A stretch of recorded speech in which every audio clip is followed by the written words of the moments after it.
I'm going to speak about our panelists today, and a great warm welcome to all of you who have made it here.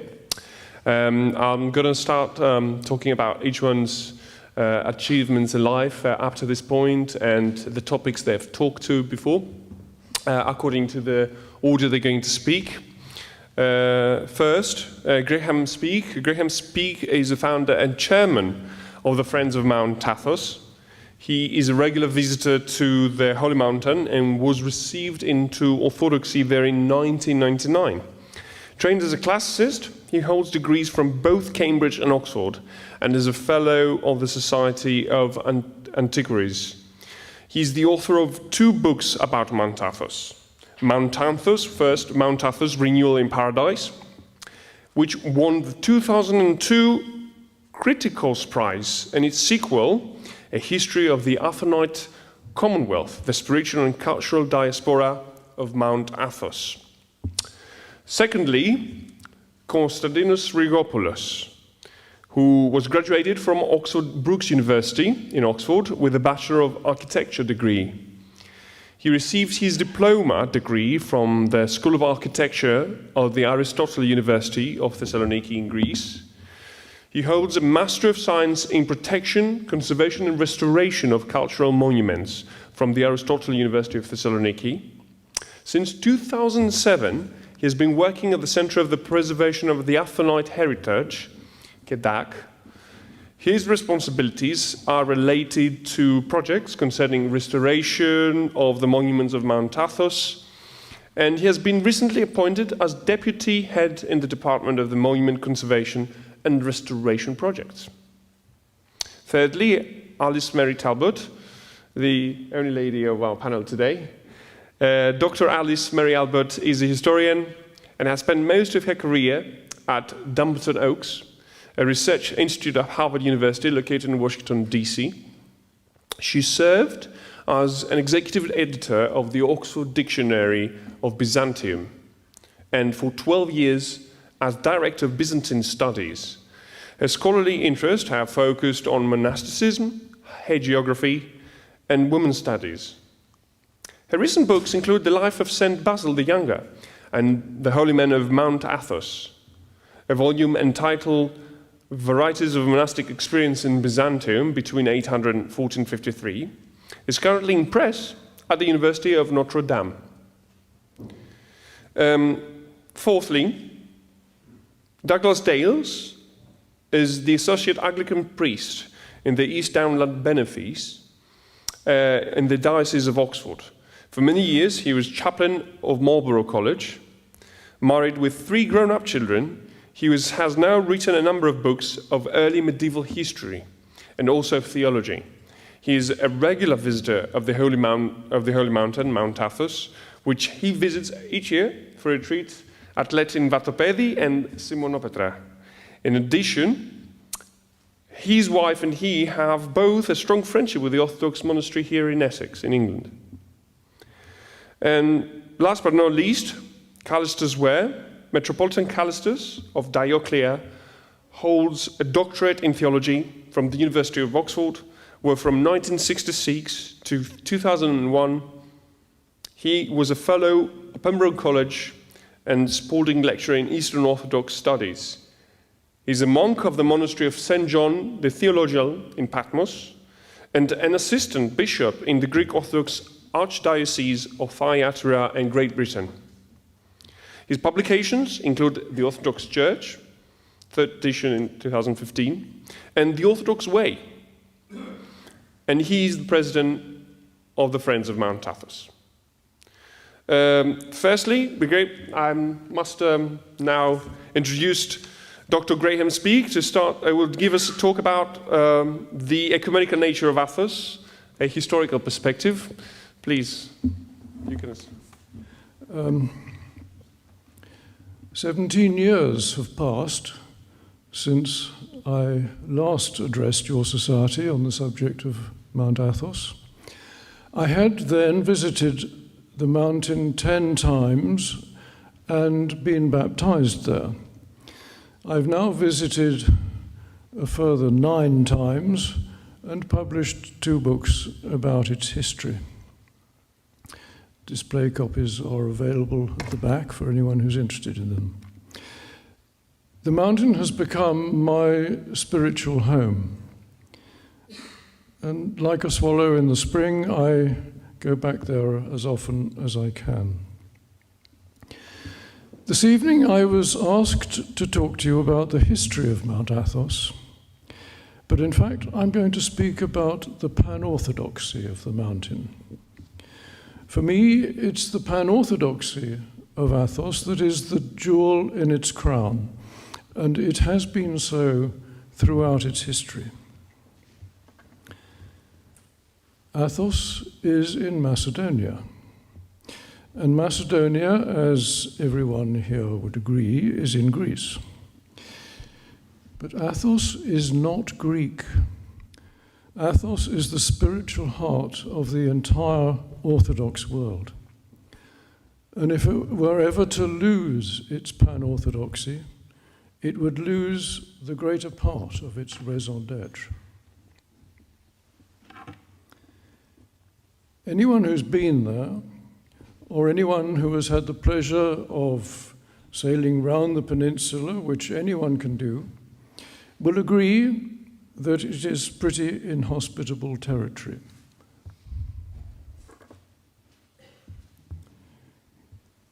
The further south you go down its coast, the rockier it gets, until at the southern tip, the mountain itself suddenly springs up out of the sea to a height of just over 2,000 meters. It's ideal country for the ascetic life. The first hermits came in the 9th century. They lived in caves or built themselves rudimentary huts, often overlooking the sea, like these at Carulia. Some of them are still there. They live amazingly austere lives, devoting themselves to prayer and scratching a meager diet from the infertile soil. Not all the hermits live in such vertiginous locations. This is a cell probably inhabited by a small group of monks in rather pleasing countryside, with its own olive grove at the foot of the mountain itself. Many monks still live in situations like this. They don't all live in the monasteries.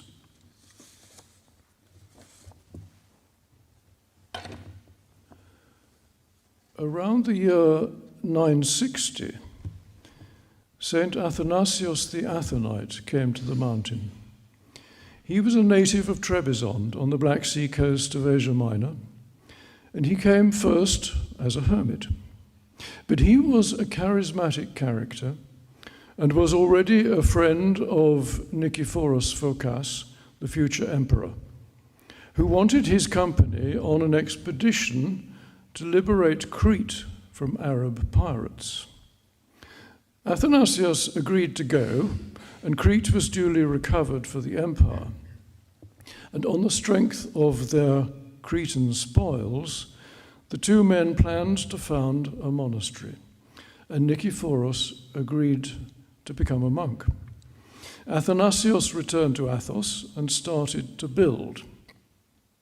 But instead of a collection of cells of the sort that already existed on the mountain, what he built was this, the Great Lavra, a massive Cenobitic monastery, a bit like the Studios monastery in Constantinople.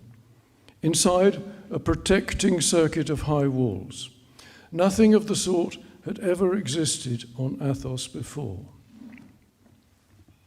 He equipped the monastery with a splendid church, which still stands. The church was completed in the year 963, and that date has been associated ever since with the foundation of the monastery. So, for example, it was in 1963 that celebrations were held for the millennium of Athos. Also in that year, 963, Nikephoros was crowned emperor. thus breaking his agreement to become a monk. But he continued to support the monastery with gifts not only of money, but of relics and a generous annuity to secure its future.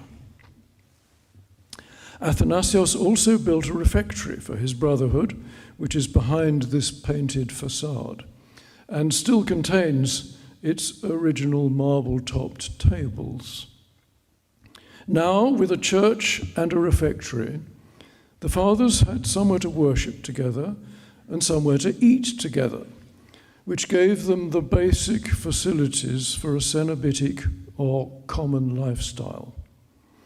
The monastery flourished, and by the end of the decade, the 960s that is, it had a brotherhood of 120 monks. Athanasios remained as abbot for nearly 40 years, during which time he acquired fame not only for his piety and his learning, but also his qualities as a ruler and pastor, a reputation that attracted monks from all over Eastern Europe and even further afield, from Georgia and Armenia in the east and from Italy in the west. During Athanasios' lifetime, numerous other monasteries were founded on Athos. Not all of them survive, but of those that do, this one needs to be mentioned. This is Iveron, the monastery of the Georgians. Georgia was an independent kingdom outside the Byzantine Empire, but links between the two were close. And a group of Georgian monks had found their way to Athos and become disciples of Athanasios. In return for services to the emperor in war, the Georgians were granted generous sums of money, as well as land on Athos, suitable for the foundation of a monastery. And this is the result. The monastery was equipped with a large church, which stands in the middle of the courtyard, and a refectory. This is not the original one, of course, as well as a library, which still houses one of the richest collections on the mountain today. And the monastery soon became an important center for the copying of manuscripts and for cultural exchange between Byzantium and Georgia. This lonely tower is all that remains of another remarkable institution on the mountain that came from outside the borders of the empire. This was the Benedictine monastery of the Amalfitans, founded before the end of the 10th century by monks from the city of Amalfi on the west coast of Italy. They were first drawn to the mountain by the charismatic reputation of Saint Athanasios, who welcomed them, though it was in fact the Georgians who helped them to found their own monastery in about 985. And it's a tribute to the ecumenical nature of Athenite monasticism at the time that this monastery survived for more than 300 years. One could scarcely credit the existence of a Benedictine house using a Latin rite on Athos today. So far, we've had Georgians arriving from the east and Italians from the west. Now, by the start of the 11th century, we have evidence of Russians arriving from the north. Their country had only recently received Christianity with the baptism of Prince Vladimir of Kiev in 988. Yet by 1016, there is already a record of a Russian presence on Athos. And this is where it was. It's still a Russian house today, the Skeete of Bogoroditsa, but it stands on the site of the former monastery of Xilurgu, which means of the carpenter. Here is its church, which dates from the early 11th century and is dedicated to the Dormition of the Mother of God. By 1169, the Russian Brotherhood had grown substantially and needed a larger site, which was duly found for them, and the ruined monastery of St. Panteleimon was given to them with permission to rebuild it. Only 1 or 2 monks live there today, because in 1765, most of the Russians moved to a new site by the sea, where they remain to this day. Meanwhile, the peoples of Eastern Europe, even if they remained politically independent of the Byzantine Empire, all owed their religion and much of their culture to Byzantium.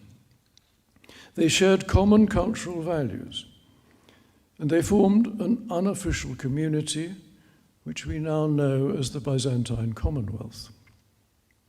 They all looked to Constantinople for ecclesiastical authority, and as Athos emerged as the international center of Byzantine spirituality, they looked to the mountain as the monastic focus, where they all aspired to have a place of their own.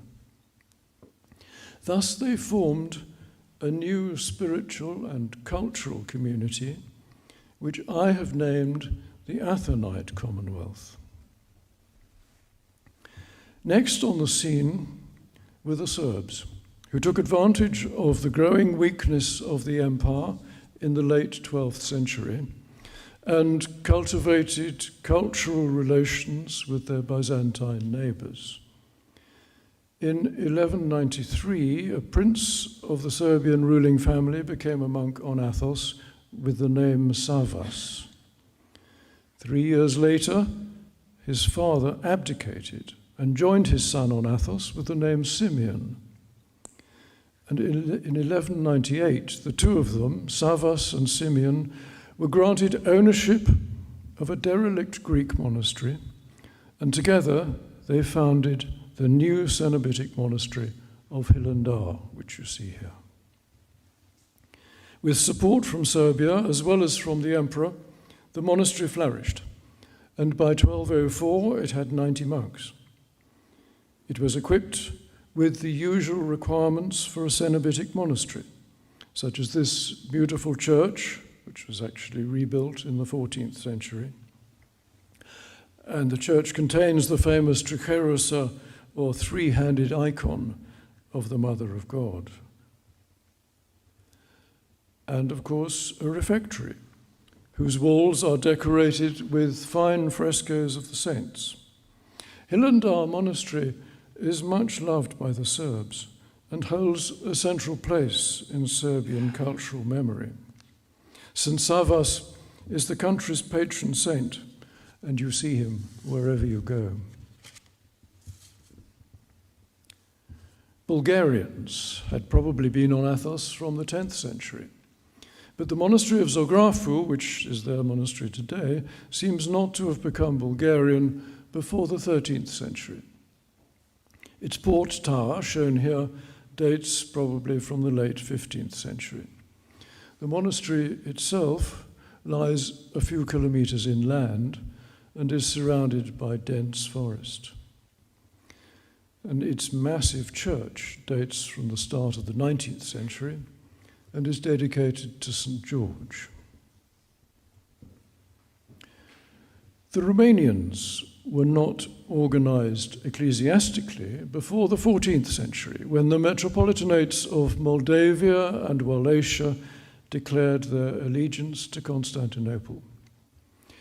The Greek monastery of Kutlu-Musiu, seen here, was an earlier foundation, but by the 14th century it had become very dilapidated, and its abbot sent a plea to the rulers of Wallachia for assistance. They undertook to rebuild it, and in return, Romanian monks were admitted to the monastery, which for a while was known as the Lavra of Wallachia. But in fact, it never ceased to be a Greek monastery, and the Romanians have never actually held a monastery of their own on Athos. But they do possess a number of subsidiary settlements, such as the cells of Kolitsu near Vatapedi, which you see in this picture, where the celebrated blind elder Dionysios lived until his death at the age of 96 in 2004. Also Romanian is the Skeete Prodromu, which is a dependency of Great Lavra. This skeete has seen revival recently, thanks largely to the inspired leadership of Prior Petrenios, and numbers have risen to about 50. Similarly revived is the other Romanian skeete of Lacu, which nestles below the peak of the mountain itself and is a dependency of St. Paul's monastery. Here, the revival has been led by Prior Stefan, seen here in a photograph taken 20 years ago.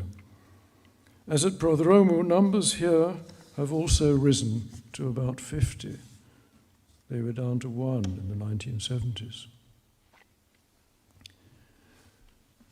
In the 19th century, there was a dramatic expansion of the Russian presence on the mountain, as is demonstrated by this picture of St. Andrew's Skeete.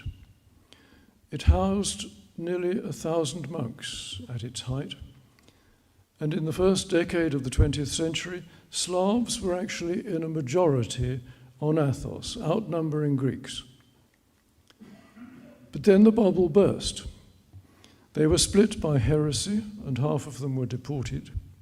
Then they suffered revolution and civil war, and after 1917, no more Russians came to the mountain, either as monks or as pilgrims. And the monks on Athos gradually got older and older and fewer, until the last monk at this skeete died in the 1970s. 2 of the Russian skeets were Hellenized in the 1990s, including this one. But the Russian monastery of St. Panteleimonos has now seen considerable revival and has a brotherhood of about 100 monks.